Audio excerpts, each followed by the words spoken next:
श्रीकांत त्यागी, ये नाम आपको याद होगा। दरअसल नोएडा के ग्रैंड ओमेक्स सोसाइटी में बुलडोजर चले, एक महिला से बदतमीजी हुई और उसके बाद तमाम जो वीडियोस और खबरें सामने आई उनसे आप शायद रूबरू हुए। उसी श्रीकांत त्यागी को लेकर एक नई खबर है। दरअसल अब श्रीकांत त्यागी को जमानत मिल गई है। इससे पहले भी श्रीकांत त्यागी को जमानत मिली थी, लेकिन श्रीकांत त्यागी जेल से बाहर नहीं आए थे।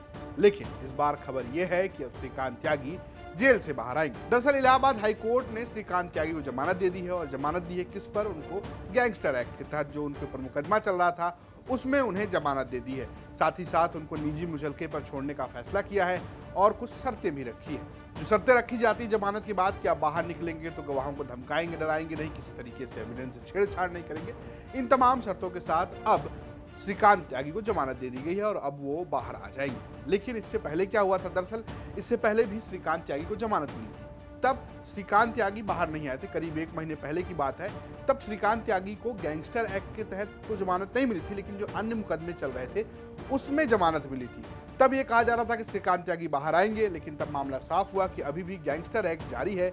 ऐसे में श्रीकांत त्यागी बाहर नहीं आ पाए। अब इलाहाबाद हाई कोर्ट ने गैंगस्टर एक्ट के तहत जो केस चल रहा था उस मामले में भी श्रीकांत त्यागी को जमानत दे दी है। अब सवाल ये उठता है कि आखिर केस क्या क्या चल रहा था श्रीकांत त्यागी के ऊपर। तो गैंगस्टर एक्ट जिसको लेकर आप जानते होंगे, क्योंकि इसको लेकर बड़ा प्रदर्शन भी हुआ। त्यागी समाज के लोग भी प्रदर्शन कर रहे थे।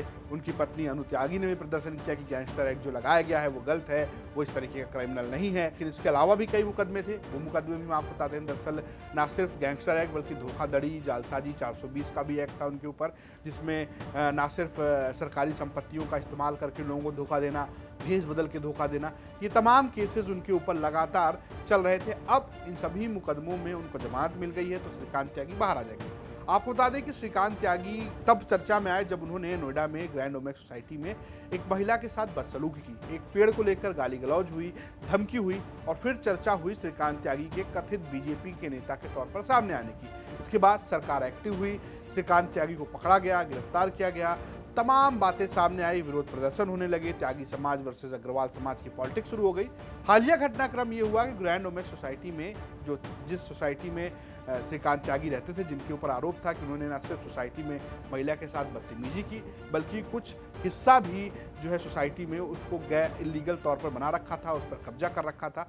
बुलडोजर चला, ना सिर्फ त्यागी के घर पे बुलडोजर चला बल्कि अन्य जो लोग ग्रैंड ओमेक्स सोसाइटी में थे जिनके ऊपर इलीगल कब्जे का आरोप था या जिनका गलत कंस्ट्रक्शन था, उनके ऊपर भी बुलडोजर चलाया गया, उनके घरों पर बुलडोजर चलाया गया। ये मुद्दा अभी तक गर्म है क्योंकि इसमें राजनीति भी हो रही है, कई पक्ष भी हैं। आरएलडी समाजवादी पार्टी कहीं ना कहीं त्यागी समाज के लिए पॉलिटिक्स कर रही है, तो बीजेपी दोनों तरफ से फंसी हुई, क्योंकि इसमें महेश शर्मा का भी नाम सामने आया था। कथित तौर पर श्रीकांत त्यागी को बीजेपी का नेता भी बताया गया, उससे कई फोटोज भी वायरल थे। इन सबको लेकर एक तरीके से श्रीकांत त्यागी की चर्चा लगातार होती रही है, लेकिन अब बात यह है कि उन्हें जमानत मिल गई है। तो ये तो रही बात श्रीकांत त्यागी की। उत्तर प्रदेश से जुड़ी तमाम खबरों के लिए बने रहिए यूपी तक के साथ। नमस्कार।